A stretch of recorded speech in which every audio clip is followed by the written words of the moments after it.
Morning everyone. कैसे हैं आप सब? उम्मीद करती हूँ आप लोग भी बहुत अच्छे होंगे और आप लोग का स्वागत है मेरी इस ब्लॉग में, ममताज़ लाइफ में। तो आज है सोमवती अमावस्या, तो आप सभी को सोमवती अमावस्या की ढेर सारी शुभकामनाएं। और वट सावित्री भी है, तो वट सावित्री की भी ढेर सारी शुभकामनाएं। हम लोग तो वट सावित्री नहीं करते हैं, हम लोग सोमवती अमावस्या करते हैं, तो उसी का पूजा है आज। तो चलिए ब्लॉग में बने रहिए।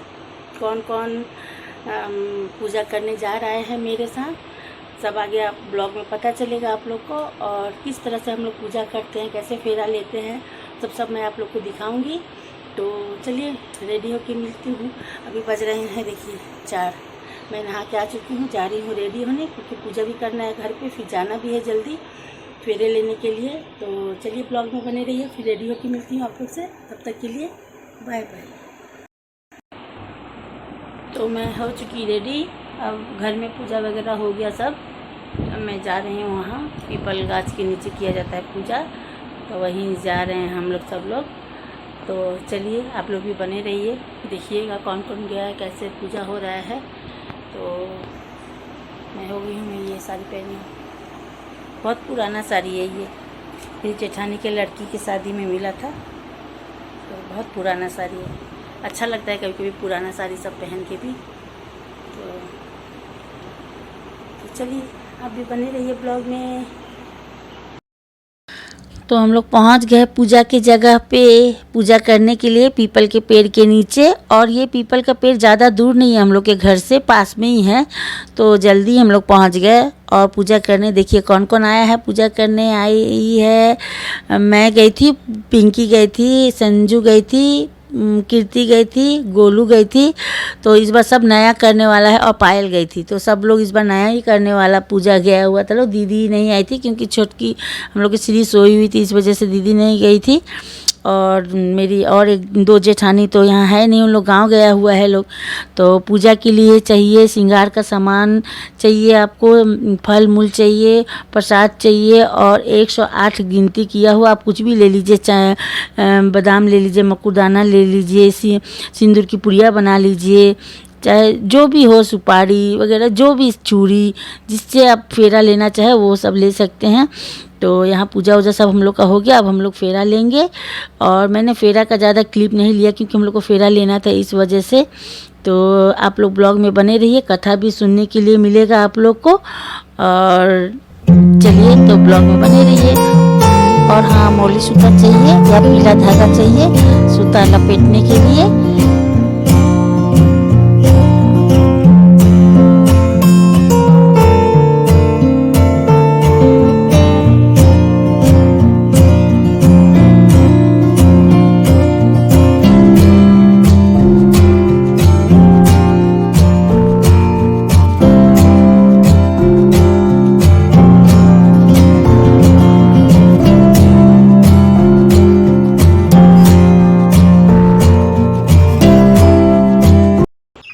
के अनुसार एक साहूकार के 7 बेटे और 7 ही बहुओं के साथ एक बेटी भी थी। साहूकार के घर में रोज एक जोगी भिक्षा लेने आता, जिसे साहूकार की भिक्षा देती तो वह ले लेता, लेकिन जब साहूकार की बेटी भिक्षा देने आती तो वह उससे भिक्षा नहीं लेता और कहने लगता कि बेटी तेरे भाग्य में सुहाग की जगह दुहाग लिखा है, इसलिए मैं तुझसे भिक्षा नहीं ले सकता। लड़की को उस जोगी की ये बात बहुत बुरी लगती और वह उदास हो जाती। एक दिन वह अपनी माँ से रोते रोते जोगी की बात बताने लगी।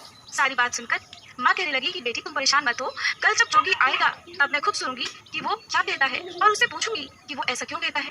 अगले दिन जोगी फिर से भिक्षा लेने आया तो साहूकार भी दरवाजे के पीछे छुपकर बैठ गई और लड़की उसे भिक्षा देने के लिए गई।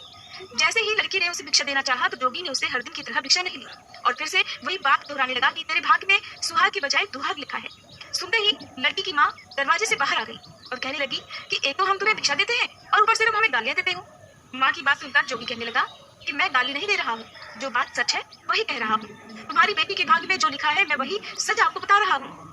सारी बातें सुनने पर लड़की की माँ कहने लगी कि जब तुम्हें सारी बात पता है तो महाराज से बचने का कोई तो उपाय होगा, वो भी बताओ। तो जोगी कहने लगा 7 समुद्र पार एक धोबन रहती है जिसका नाम सोना है। सोना धोबन बहुत ही पति परायण है और वह सोमवती अमावस्या का व्रत रखती है। अगर वह तुम्हारे घर आकर अपने व्रत का फल तुम्हारी लड़की को दे दे तो इसका दुहाग अर्थात वैधव्य टल सकता है। नहीं तो विवाह के समय सांप के काटने से इसके पति की मृत्यु हो जाएगी। सारी बातें और सच्चाई जानकर लड़की की मां रोने लगी। साहूकारनी को दुखी और उदास देखकर जोगी कहने लगे कि अगर तुम्हारी लड़की सोना धोबन की सेवा करे और उसे प्रसन्न करे तो सोना धोबन तुम्हारी लड़की को अपने पेट का पुण्य जरूर दान में दे देगी और ये काम खुद तुम्हारी लड़की को करना होगा। उपाय बनाकर जोगी महाराज तो वहां से चले गए। उधर साहूकारनी की बेटी सोना धोबन की तलाश में घर से चलते चलते रास्ते में तेज एक घोंसले में बच्चे थे। बच्चे बहुत छोटे छोटे थे, उड़ नहीं सकते थे। तभी कहीं से एक जहरीला सांप उस पेड़ पर चढ़ने लगा और गरुड़ के बच्चों को खाने के लिए उनकी ओर लपका। लेकिन साहूकारनी की लड़की ने ये सब देख लिया और उसने सांप को मारकर गरुड़ के बच्चों की रक्षा की। थोड़ी ही देर बाद गरुड़नी आई और सब जगह खून देखकर वो साहूकारनी की लड़की को चोट से मारने लगी। तब लड़की बोली, एक तो मैंने तुम्हारे बच्चे को सांप से बचाया और तुम मुझे ही मार रही हो। सारी बातें जानने पर गरुड़नी कहने लगी कि तुमने मेरे बच्चों की रक्षा की है, इसलिए मांगो जो चाहती हो। तब लड़की गरुड़नी से कहने लगी कि मुझे 7 समुद्र पार सोना धोबन के यहाँ छोड़ दो। तो गरुड़नी ने वैसा ही किया। गरुड़नी रास्ता दिखाती रही और लड़की सोना धोबन के घर पहुंच गई। अब पहुंच तो गई, लेकिन सोचने लगी कि इसे कैसे मनाऊं। सोना धोबन की भी 7 बहुएं थी, लेकिन घर के काम करने के लिए वे सदा आपस में लड़ती झगड़ती ही रहती थी। रात को जब सब सो जाते तो लड़की आती और चुपके से सारा काम कर उजाला होने से पहले ही चली भी जाती। सारी बहुएं भी आपस में यही सोचने लगी कि जाने कौन सी बहू है जो घर का सारा काम कर देती है, लेकिन एक दूसरे से पूछने की हिम्मत किसी में भी नहीं होती थी। काम करने की बात सोना धोबन ने भी देखी कि आजकल बहुएं आपस में लड़ती झगड़ती भी नहीं है। घर का सारा लगी कि आजकल तुम लड़ती झगड़ती भी नहीं हो और घर का सारा काम भी हो जाता है। जरा मुझे भी तो पता चले कि आखिरकार घर का सारा काम करता कौन है। बहुएं सास से झूठ कहने लगी कि लड़ाई करने से क्या फायदा मां जी, इसलिए हम सब मिलकर घर का सारा काम निपटा लेती हैं। सोना धोबन को अपनी बहुओं की बात पर विश्वास नहीं हुआ, क्योंकि वो जानती थी कि उसकी बहुएं कामचोर है और वह रात में जाकर एक दिन स्वयं भी सब कुछ देखना चाहती थी। सोना धोबन जानना चाहती थी कि आखिरकार कोई तो है जो उनके घर का सारा काम करके चला जाता है। तब सोना धोबन एक दिन अपने घर में छुपकर बैठ गई। जब रात हुई तो उसने देखा कि एक लड़की चुपके से घर में घुस रही है। वो देखने लगी और देखते ही देखते उस लड़की ने घर का सारा काम कर दिया। और जब वो जाने की तैयारी में थी, ठीक वैसे ही साहूकारनी उसे पीछे से पकड़कर रोकने लगी और कहने लगी कि तुम कौन हो और क्या चाहती हो, मेरे घर का काम क्यों करके जाती हो। तो लड़की कहने लगी कि पहले तुम वचन दो, और वचन इस बात का कि तुम मेरी सहायता जरूर करोगी। तब सोना धोबन ने उसे वचन दिया। लड़की कहने लगी कि माँ जी, मेरे भाग में दुहाग लिखा है। एक जोगी आए थे, उन्होंने मुझे बताया कि तुम्हारे पति की मृत्यु विवाह के समय ही हो जाएगी, लेकिन उन्होंने ये भी बताया कि सोना नाम की धोबन सोमवती अमावस्या का व्रत रखती है। अगर वो अपने व्रत का पुण्य मुझे दान में दे दे तो मेरा दुहाग मिट सकता है। अगर आप मेरे साथ चलकर अपने व्रत का पुण्य मुझे दान में दे दो तो मेरे सुहाग की लंबी उम्र हो जाएगी। सोना धोबन ने तो उस लड़की को वचन दे दिया था, तो वह उस लड़की के साथ चलने के लिए तैयार हो गई। जाते हुए सोना धोबन अपने बेटों और बहुओं से कहने लगी, मैं इस लड़की के साथ इसके घर जा रही हूँ, मुझे इसकी मदद करनी है, लेकिन मेरे पीछे से तुम्हारे पिताजी की यदि मृत्यु हो जाए तो उन्हें तेल के कुएं में घर पहुंच गई। घर जाकर उसने लड़की का विवाह करवाया। तो फेरों के समय सोना धोबन कच्चा करवा, दूध तथा तार लेकर बैठ गई। थोड़ी ही देर बाद वह सांप जो कि उसके पति को डसने आया था वो वहां पर आया और उसने दूल्हे को जैसे ही डसने का प्रयास किया कि सोना धोबन ने करवा आगे कर तार से सांप को बांध दिया और सांप मर गया। अब सोना धोबन ने लड़की को सुहाग दिया और कहने लगी कि जितनी अमावस्याएं मैंने अब तक की है उन सभी का फल साहूकार की इस लड़की को मिल जाए। अब आगे मैं जो भी अमावस्या का व्रत करूंगी उसका फल मेरे पति, मेरे बेटों और मेरी बहुओं को मिल जाए। सभी लोग सोमवती अमावस्या की जय जयकार करने लगे और उधर सोना धोबन वापस अपने घर जाने के लिए तैयार हुई तो साहूकारनी कहने लगी कि तुमने मेरे दामाद को जीवन दान दिया है, इसलिए सोना धोबन तुम जो चाहे वो वर मांग लो। सोना धोबन कहने लगी कि मुझे कुछ नहीं चाहिए और वह घर चल गई। रास्ते में चलते हुए फिर से सोमवती अमावस्या का दिन आया तो उसने पीपल के पेड़ के नीचे बैठकर अमावस्या माता की कथा कही, व्रत रखा और पीपल के पेड़ की 108 बार परिक्रमा की। पीपल के पेड़ की पूजा करने के बाद जब वह घर गई तो उसने देखा कि उसका पति मृत पड़ा हुआ था। अब रास्ते में जो सोमवती अमावस्या का व्रत उसने किया था उसका फल अपने पति को दे दिया, जिसके प्रभाव से उसका पति पुनः जीवित हो गया। सब कहने लगे कि तुमने ऐसा क्या किया कि जो तुम्हारा पति जिंदा हो गया। तो सोना धोबन ने उन्हें बताया कि मैंने तो ऐसा कुछ नहीं किया, बस रास्ते में सोमवती अमावस्या बढ़ गई थी तो उसका व्रत मैंने सच्चे मन से कह लिया। मैंने व्रत की कथा कही और पीपल के वृक्ष की 108 बार परिक्रमा की। इस प्रकार मेरे पति को पुनर्जीवन मिल गया। अब सारी नगरी में ये ढिंढोरा पिटवा दिया गया कि हर कोई सोमवती अमावस्या करेगा, पूजा करेगा, व्रत रखेगा, कहानी कहेगा और पीपल के वृक्ष की 108 बार परिक्रमा करेगा। ये सोमवती अमावस्या, जैसे आपने साहूकार की बेटी के सुहाग की रक्षा की, वैसे ही इस कथा को कहने, सुनने और हुंकारा पढ़ने वाली सभी सुहागिन महिलाओं के सुहाग की रक्षा करना। प्रेम से बोलिए अमावस माता की जय।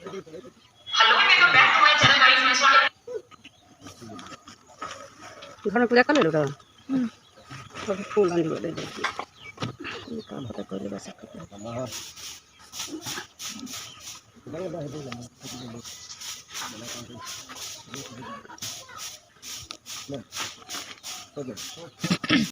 तो हमारा पूजा हो गया और दीदी अभी आई है पूजा करने के लिए, तो दीदी अभी फेरा वगैरह लेगी, तो तब तक हम लोग घर चलते हैं। तो चलिए, हो गई पूजा, अब ख़त्म हो गया। दीदी अभी आई है तो वो पूजा कर रही है। हम जा रहे हैं, प्यास लग गया है एकदम बहुत ज़ोर से, उल्टा रास्ता चल रहे हैं हम लोग और देखिए हमारा रास्ता कितना ख़राब है, इसी में पैर में पत्थर हल जा रहा है। तो कैसा लगा हमारा ये वीडियो ज़रूर बताइएगा कमेंट करके। अच्छा लगा हो तो लाइक कीजिएगा, मेरे चैनल को सब्सक्राइब कीजिएगा और शेयर भी कीजिएगा। और जो नए हैं वो चैनल को सब्सक्राइब कर लिया कीजिएगा और बेल आइकन दबा दीजिएगा, क्योंकि कोई भी मैं नया वीडियो डालूँगी नोटिफिकेशन तुरंत आप लोग के पास पहुँचेगा। तो चलिए घर चलते हैं। अब आगे वीडियो बनाऊँगी कि नहीं वो भी कोई ठीक नहीं है, क्योंकि मुझे फिर जाना है कहीं। तो चलिए फिर मिलते हैं नेक्स्ट ब्लॉग में, तब तक के लिए बाय बाय। तो मैं भूल ही गई थी कि घर जाके फिर ये भी नियम किया जाता है। तो बाद में चंपा जब आई तो मुझे याद आया कि हाँ ये भी नियम किया जाता है। तो फिर मैंने ये वीडियो क्लिप बना लिया आप लोग के लिए। तो यहाँ धोबिन को सिंदूर लगा, क्योंकि इस कथा में धोबिन का ही ज़्यादा महत्व है।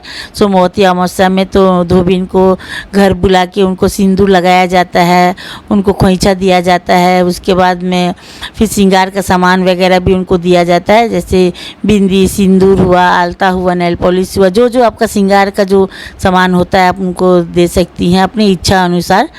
तो और उनको फिर से कुछ बना के खिलाया भी जाता है। अगर नहीं खाती हैं तो आप चाय पानी पिला दीजिए, मिठाई खिला दीजिए और एक टाइम का उनको सीधा दे दीजिए, जिसमें आप दाल, चावल, सब्जी और क्या बोला जाता है, हल्दी, नमक, ये सब दे सकती हैं। और भोजन दक्षिणा उनको देके उसके बाद उनको प्रणाम वगैरह कर लीजिए, तो यह आपका व्रत का फल मिल जाता है। तो यही था छोटा सा